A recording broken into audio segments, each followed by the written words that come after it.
Aditya Kurjekar here, and I am excited to start our next episode of Weekend Wisdom.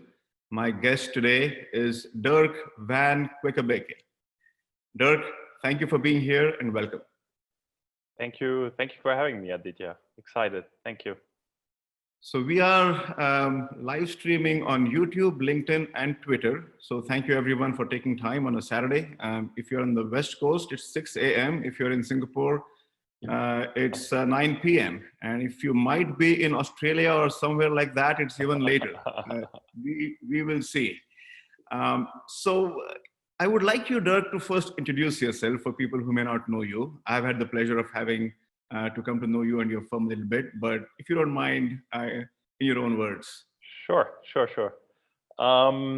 So, I mean, briefly about myself and my background. So I'm originally Belgian-German, ended up somehow in Asia, and that somehow was falling in love with the mirage in India. So you run through the desert and you see this humongous opportunity out there, and that was in 2009. So I actually moved to India and was residing between Singapore and India for about 2 years at that time, and that brought me into the region.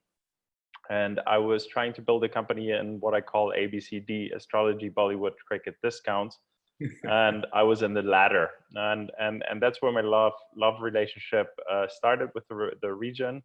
Since then, I've continued to build and invest in companies in this region. The last 5 years, I've done so predominantly or exclusively with BEENEXT, a firm that I, together with two gentlemen, initiated in 2015. We invest in early stage tech companies in largely India, Southeast Asia, and Japan. Folky are for us, or have been, sort of marketplaces, software as a service, fintech, etc. And we're on the early side, so pre-A and up to A. We have by now invested in over 180 companies, which is a lot. We have just shy of $350 million under asset management. And we are all ex-founders. So I have just alluded on sort of my experience in India, but before that and after that, I built more companies. In total, I've built 6 as an entrepreneur, of which I exited 2. I'm a dividend shareholder, so they're still alive and they're profitable, which is always great and a relieving feeling to have. And then 2 I failed, and one of them was in India. So I've seen sort of the journey from both sides, and I think that's just very valuable when you invest and when you empathize with founders. So that's, and the same counts for my partners, Tero and Hero. Thanks for sharing that. And obviously we could talk about so many different things given your multifaceted experience here, but the topic at hand is startup boards, right? That's what we're going to talk about. Yes. Before we get into that topic, I want to ask you a question. You probably wear, 1 or 2 or 3 hats at any given time: founder, investor, board member. Sometimes there's an intersection between the 2 or 3 even. Yeah. Is there one of those 3 hats that you enjoy wearing the most? Founder. Yeah. That was founder. I think so. So maybe like I used to be an investor. So before I turned full-time founder, and my passion was always building companies from the ground up. So I did my first company in college, financed largely my grad school with the income from this company. I did my second second company when I was a fresh graduate at a bank in London and underwent a graduate program. But my passion was always sitting on the other side, and I ended up actually still full-time employed at a venture capital firm called Alps Ventures in London. But I was always in the conversations, finding myself admiring, somewhat envious, somewhat questioning, can I actually add the value that I should be? Can I really understand the journey? Can I really call BS? Can I really, all these questions, right? And I think there was always this hunger for learning curve on the founding side that was there.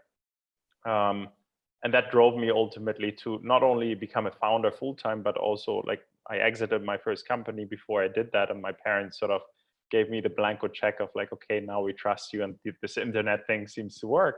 But, but you know, like it was sort of always there. And then when I did it, I experienced the full spectrum, right? Because when you're still sort of in a job and you're somehow with one leg in there or you're doing something else, it's not the full experience. And it's also not the full burden. But then as time progresses, and I think you become a better board member and you become a better investor because you have to care and you have to be at the age where you care enough to pass on maybe some of the experiences that you have for right or wrong, right? And start enjoying that experience. But at heart, I think if you lose that founder touch or founder empathy, I think it's a slippery slope. Sort of. Yeah. I don't know if that makes sense. And I very much view myself as a founder still with BEENEXT, and also when I observe myself at boards, I more often than not take the, I don't want to say side, but I argue from the point of view of a founder from an empathetic point of view. And right? As not a founder, I can relate to that, right? That as a founder, I'm going to have a little bit more respect for a board member who has been a founder. Yes. Yes. Yeah. Because yeah, you know, it's an eye-to-eye conversation, right? Relate. Like it's exactly. There's immediate, and if you think, and I don't want to go off path too much, but like if you think about what we're building at BEENEXT, it's really a community of like-minded global individuals. And once a year, we bring everybody together in a market, or not once a year, maybe every 18 months, because it's quite a bit of effort. We bring everybody together and basically have what we call the B camp, but it's a founder camp only. And it's a beautiful experience. Why? Because you really you feel connected to everybody around you. Everybody is going through the same struggles or has gone through the same struggles and the same highs and lows. And that includes in the same room, maybe somebody who was a $10 billion company and the founder of a 10 billion company and the guy who just, or a girl who just started, right? And I think that underlying connectedness has not left the room. It doesn't matter how far you traveled, right? And that's just a beautiful, it's much like a craft, right? Like if you're a teacher, you speak the same language to a teacher of another country, or you're a carpenter, or you're, and I think when you're, and the way I look at venture as well, or what we do, I don't look at it as investing, I look at it as a craft. And what makes a good craft, right? Because there's certain repeatability in there. Entrepreneurship is harder to do as a craft, but I think there's an ethical code underlying it that connects everybody. Anyway, it's more philosophical how we think about it. But great food for thought there. I feel like people like shortcuts, right? People always like to say, you know, the this of this or the that of that. So let's take a crack at it. When you say board member, what might be the closest other word that comes to mind? Is it boss, teacher, coach, mentor? Yeah, mentor. I thought about that. I think it's a mentor. It's a person who has to, a good mentor. What makes a good mentor? And what makes a bad mentor, right? So I think a good mentor, and maybe there needs to be one caveat, but like a good member, a good board member, and a good mentor, I think how you choose them and how you engage with them and how you spot them is very much like, is very similar in many aspects. And I think a good board member, number one, a mentor as well, cares. Really cares about you as an individual, cares about a journey, and there's a personal chemistry with the founder. Otherwise, we don't invest, right? So like I call it the delayed flight test, right? So if I'm stuck in an airport for 8 hours with this person, would I still enjoy my conversations? And if it's clear yes, I think that's a good indication for hiring, as well as sort of like a match on a journey that's going to last many years. But you also, like, it doesn't stop there, right? Because you have hygiene factors when you work together, and many of the hygiene factors are around, I think, a preparedness. You commit to this relationship, and you know, like, that includes being as simple as being on time, because I think everybody is busy these days, and especially if you sit on boards with, you know, 5-6 different members and 5-6 different people are waiting for you who are all busy. I think that's a minimum, right? I think they like a good mentor speaks their mind, so they don't hold back, and they do it not to, push you down, but they do it to improve you and to build you up. And sometimes that's hard love. That's just how it is, right? Like a good friend would also give you hard love, or tough love, but like loves you but wants to improve you. I think they also important is it's non-transactional. So it's not like, okay, here's my board, I invested in the company and that's it. But a good board member, I think, also tries to build independent relationships outside of the board with either his co-board members as well as the entrepreneurs. The other thing is, like, a good board member, also a good mentor, has perspective and is resource rich, right? So actually knows what they're talking about from at least one or the other angle. And it doesn't have to be all, like, let's say a fintech board, not everybody has to be a fintech expert. Maybe somebody's a company builder, the other one is a regulator, the other one is a fintech expert, has a product manager. So I think it's also a team sport. And maybe the last one is sort of engaged on strategy and direction, a little bit also like a parent, right? I think the good parent lets you give direction. And I don't like that analogy because I cannot be equally responsible for the company as I am for my kid. But like strategically engaged, but operationally distant. That's what I would say. So and And that reminds me of kind of the conventional wisdom. I guess this is something I remember from my childhood days, that I had heard someone say to me, your relationship with your teacher should be just right. If you're too close, you'll get burned. If you're too far, you'll feel cold. I think that's a great analogy. Yeah. Right? So you have to be just the right distance, right? So, and I want to kind of, tie that with your last comment here, right? How close should a board member be with the business? Because there is kind of the very close, being in the thick of everything operationally, knowing what's happening every day versus being very strategic, very long-term.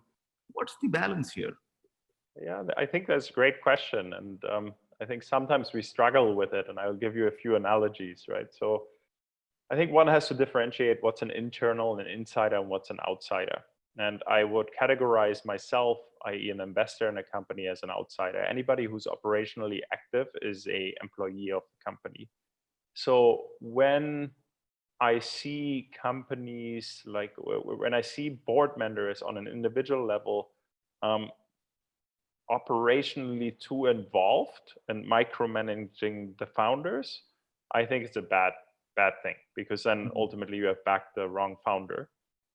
Enabling like a sprint company building exercise or division building exercise. So like best practice of accounting and other finance functions or logistics, when there's a lot of sort of intelligence within your ecosystem that you can bring to the party, I think it's a great thing, but it doesn't happen at board. So I would say emotionally a board member should care, right? And there should be a personal relationship, but I think strategically engage, operationally distant. So not hands-on trying to implement or micromanage. Because I think if you're backing an independent entrepreneurs by nature, they're not employees. That's why they're entrepreneurs, right? So if you start micromanaging them, I think it's a recipe for disaster. And it's probably easier said than done, right? I mean, you've been on both sides. You're a board member on many companies. Are there like some, practical guidelines that you give yourself, saying, these are the rules that I'm going to follow so that, I keep that balance? That's a great question, actually. And it took me some time to overcome. Actually, now that I think about your earlier question, in the first few years, I had trouble because I was just coming out of entrepreneurship. I was very close to all the operations, and you want to overarch because you think you can accelerate, and time is money in startup, for sure, right? Like the one thing that really matters is speed, and that's what you have going for yourself over incumbents. So if you see lack of execution and everything, it's natural, just as a kid, or like as a father or a mother of a very young kid for the first time, you're overarching, right? And I caught myself, never found a recipe, but it became natural that simply my time got very limited, for better or worse. when we like in the initial days, you know, we had few companies, but now with 180 companies, now we just added some more investment professionals on the team. So the burden is a little bit lower, but like it became natural that I had to be pretty direct and not get too involved. Yeah. But what I do is, and actually you just sparked a great idea, sharing a one-pager of what I can do as a board member with somebody would be an idea. You know, where you say, this is what I'm good for. Like I respond on your WhatsApp within 12 hours. If I can help, I connect you, etc. So how to work with me, kind of one pager. And I think that's probably something that your CEOs find very valuable, because everybody's learning as they go. Nobody has a playbook. Just like there is no playbook for how to raise a baby. There's no playbook for how to build a company. Exactly. So I mean, it's a little bit like a parent, right, is responsible. If you have one job and you have to summarize it, it's survival of your baby, right? The board member, I think, has really like kind of two roles. And as long as you're a believer of the CEO, that's basically you work for the CEO and you support whatever you can. And sometimes you give very frank feedback to guide them in the right direction. But you play both roles in terms of mentor and support function. But you also have a responsibility of governance, right? And this governance is not supposed to be taken lightly, and edge an entrepreneur in the right direction when there's a lack of governance. And in the worst case, if you see that there's abuse of power within the company, sack the CEO. Thankfully, I never had to do that. We had scenarios where we had to deal with founder split ups, very emotional founder split ups, where maybe where there was a married couple in the company and they happen to be co-founders or something. It becomes tricky, very tricky, right? Because that's almost impossible to ignore one from the other. You cannot separate. And to an extent, you know, I pride myself that the founders come to us for help in those really critical situations, because that shows that they trust us. But on the other hand, it's also like the most tricky one.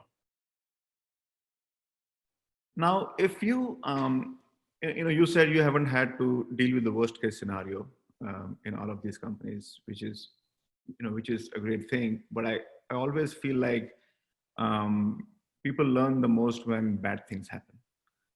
You know, is there an example? Is there a scenario that you can share with us without obviously, putting anybody on the spot or naming names, that something really bad and you learned from it and the founder learned from it?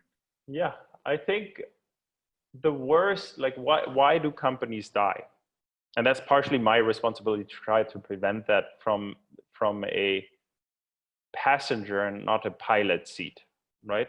But with the ability to knock down the pilot doors and say, hey, we agreed to fly to New York and we're flying to Mexico. Why is that? So here, I think there was a founder scenario where basically the founder split, and it led, initially it was a delay of almost 1.5 years, and they were incapable of making joint product decisions. And they would just go in loops and loops and loops and loops. And one of the big risks for a company is the founder split, right? Or founder departure. So that's the worst thing that can happen in my books for an early stage company.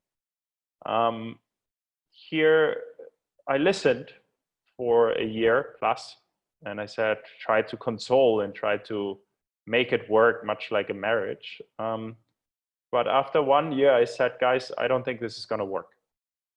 And I think you need to split. And I have an idea that I would suggest to you. And please let me know your feedback. And the idea was simple.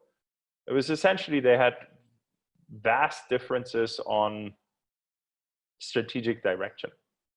And it was 2 camps. It was 3 founders. 2 of them were actually married. So that camp was clear.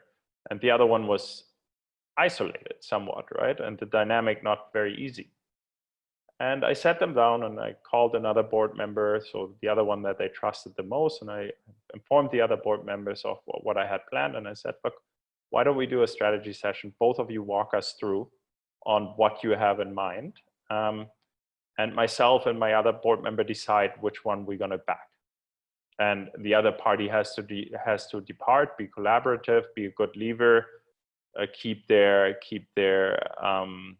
shares, etc. And it was a conflicting split, right? It was not a split where one founder is, doesn't want to work anymore, want to do something else, etc. They both wanted to leave the company, and I'm grateful that it took us 1.5 years to clean everything. I mean, it took a month to sort of get the strategic direction, and the people moved out, and we saw progress in the company, but there was still sort of residual that had to be dealt with, and it took us 1+ year to help the company guide them through. And actually this week it finally all happened, which makes me happy and makes the founder happy, and the company is thriving and is a going concern. I've always thought that because I used to be in a big company before, and you sometimes you thrive in the politics, and sometimes you just hate it. And Exactly. depending on time of day, right? How do you see yourself in the politics and the bureaucracy of a big company? But there is a method to the madness in a big company environment. When I was new in the startup world as a founder, right? I thought, obviously there is no such thing. There can't be any politics. There cannot be bureaucracy. There cannot be, people making stupid decisions because they're human beings. Yeah. The reality is that even though it is not all under one brand as a company, the same things apply, right? The ecosystem is still your support structure and everything that comes with it. Correct. Right? Yeah. So in that sense, you could almost look at the startup ecosystem as a massive organization with its politics and bureaucracies and interrelationship. That's a great analogy. Yeah, I think that's right. Yeah. And as a board member, do you find yourself kind of, I don't know, being like the steward of that and keeping things, I don't know what the analogy is, because I feel like, I'm very fortunate to have, our board member who's, hands-on when I need help and hands-off right for most of the times. And I enjoy that, but I know I'm probably in the minority, right? I've seen my fellow founders, sometimes struggle with their boards because they feel like, they are spending too much time with board responsibilities than company responsibilities. Yeah. Are there any kind of just, quick checklist of things that, hey, don't do this, do this. This is how this is how you have a healthy, board setup and frequency. Are there any such kind of quick tips, so to speak, in your mind? Yes, I think there are. I think it's a great question. I think a lot of people will benefit from it.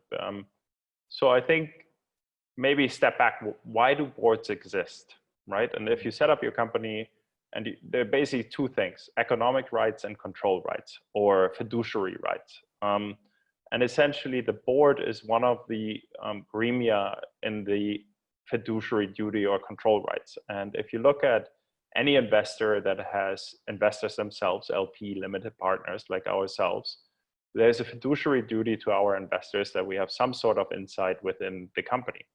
And usually these insights are, information rights like your KPI sheets, etc., PP, that's on a monthly basis, your financial statement, and then potentially a board role. The board and the board acts in many ways, as I said, largely as a support function. But as you rightfully pointed out, depending on the stage of a company, if you're only 5 founders and there's a board and every month you get together, I think it's a overburden. So I think the way to go about it as a founder is really look in the mirror and ask yourself, what stage of company am I? With the company becoming more mature, you expect the maturity also in the way you look at your fiduciary duty and your responsibility to your investors, as well as every other stakeholder, whether it's employees, yourself, anybody who is involved with the company. But when I look at what is my ideal board and communication thereof, it's small. So it's maybe 5 people. It's usually founder-led, 3 founders, maybe 2 external guys. What you shouldn't do is like, there's this thing of like buying a seat. I invest, hence I own a seat.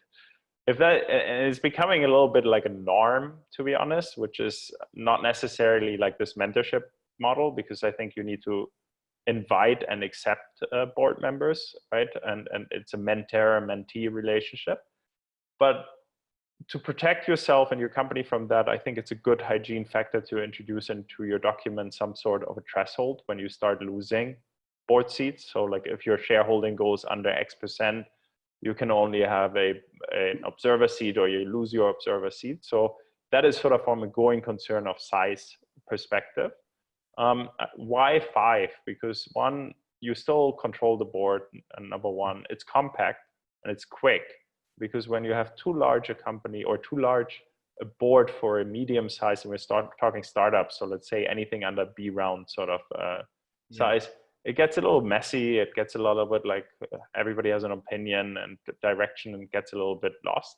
But I think it's very important for the founder to also own certain things and set expectations with the board early on. And I think it starts with a good board pack.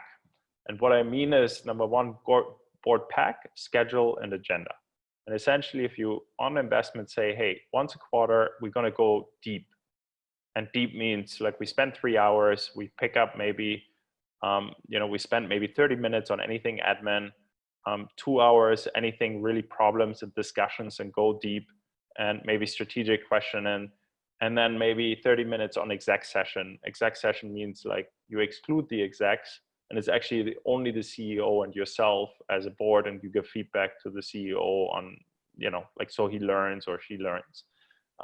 When it comes to board decks, I think, again, being on time is important, and I think they should be delivered ahead of the board, and 48 hours, 60 hours ahead of the board, and really put some effort into it. It's worth it. Why do you have a board? If you perceive it as a burden, I think that's not good. If you perceive it as a weapon, that's the right way to leverage your board and get the best out of your board. So also as understanding, hey, this is not only like a fiduciary mechanism, but more so I can actually leverage the people on my board, and having a very clear understanding for what you can leverage them other than capital. Because let's say a venture capitalist like myself, from outside, everybody always looks to me, bring more money, right? But there are other scans. So like practical advice is start with a board pack, deliver it on time, have a standard for like Google Doc shared on Google Docs, so questions are collected ahead of time and you get that through, and have an agenda and stick to it. So present this agenda early on, and then if you do a board every 3 months, have what I call a captain log every month, which is just a simple email with 5 paragraphs of what went well, what didn't go so well, where do I need help, what's the runway and financials, and here are my KPIs. If you have any questions, let me know. So folks feel informed. You set the tone. There's a rhythm, and there's a cadence, and there's sort of information. And if somebody feels they need to engage within or in between cycles of the board because of something you updated in a captain log, so I think that's fine. But otherwise, it's limited. The big work is limited, and also gives you the chance to execute and prove out what you strategically agreed on 3 months earlier, right? And otherwise, I think it's a little bit short. And then lastly, super practical, but logistical stuff. It's really, like make sure that the Zoom works, that the sounds are fine, there's no echo, the Wi-Fi is on, if it's a physical meeting, that there's a description, all these things, like you lose half an hour of the time you have with everybody present, who are all busy professionals, but have a lot of insight and intelligence for you to share. When it comes to discussions, it should not be a reporting. The reporting is the KPIs. I don't want to talk about the numbers. The numbers should be done. It's really discussions. So stuff you struggle with, where you need help, where you need insight, where you need experience, where you need guidance, questions. Everybody lies at night as a founder and things, has worries, has, other things. And there shouldn't be, it should be a safe room. Like don't take questionings by a board, if you have a good board, don't take it as an attack against yourself or the company or lack. It should be a trusted, safe room environment where you can share these, and rather than, you know, viewing it, and it takes two hands to clap. Obviously, the communication as a board member, you have to be cautious because you're speaking to somebody who's risking his life and betting his life every day.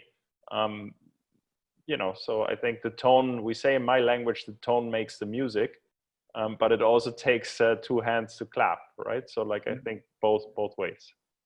You know, and speaking of practical tips, you know, I remember I used to have a job of managing the agenda for my CMO's ops review.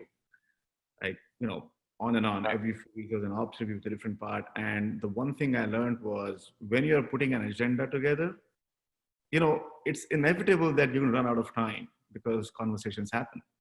Put the most important thing first. Very good. Right? Exactly.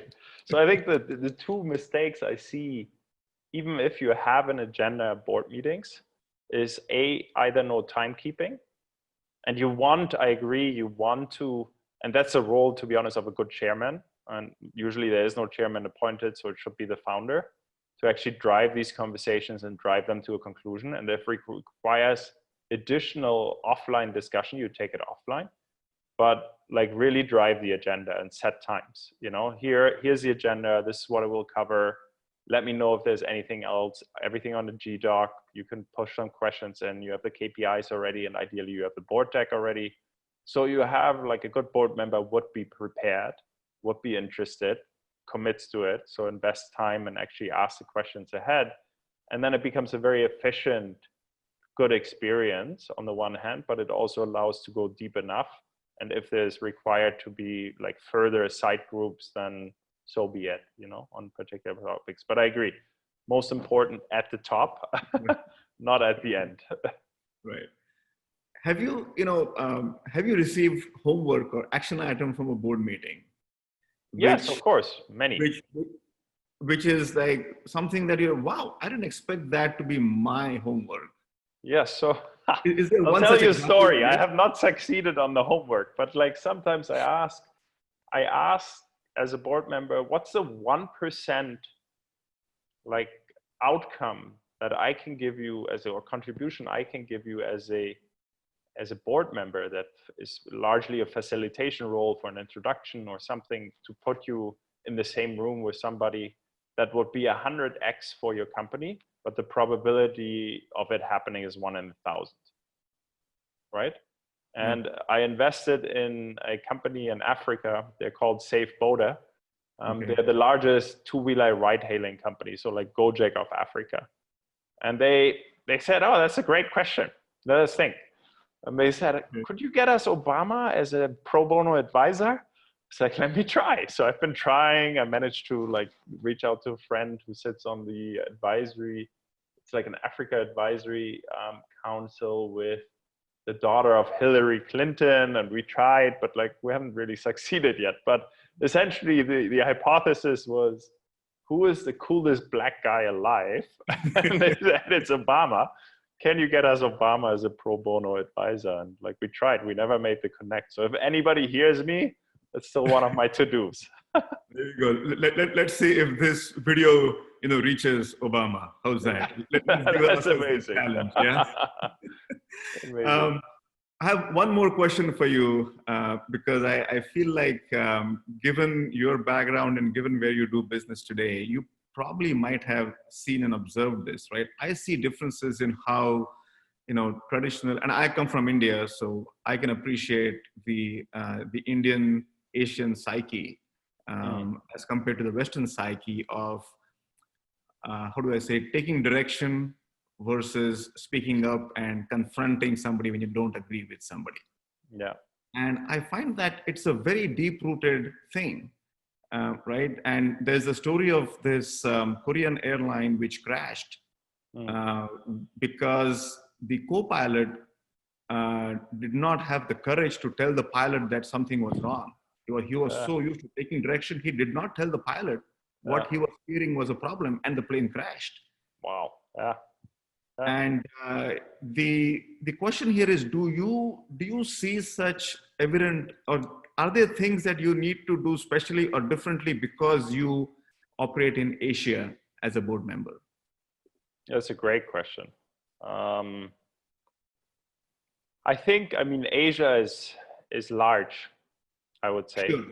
So let's times are changing is the other thing. So like if I had to put a framework around it, and I think there's some, I forgot his name, but there's a Scandinavian scientist that actually researched this and put sort of like different cultures on spectrums of obedience and reporting and respect and all that, right?